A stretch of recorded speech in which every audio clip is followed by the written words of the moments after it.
নমস্কার বন্ধু, আপনারা দেখছেন আমার একটি নতুন ভিডিও। তো এই ভিডিওটা অনেক দিনেরই ছিল। গিয়েছিলাম প্রয়াগরাজ, উত্তরপ্রদেশ প্রয়াগরাজ। তো এইখানে যাওয়ার জন্য আমাদেরকে প্রায় 20 কিলোমিটার থেকে 25 কিলোমিটার আমাদেরকে হাঁটতে হয়েছিল।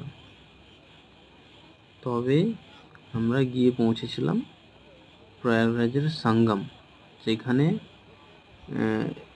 ত্রিবেণী সঙ্গম বলে যেটাকে। তো সেইখানে গিয়ে আমরা আর সবার মতো চান করলাম। চান করার পর সব যে যার ডিবেতে একটু করে ওইখানকার জল বাড়িতে নিয়ে আসার জন্য ভরে নিলাম।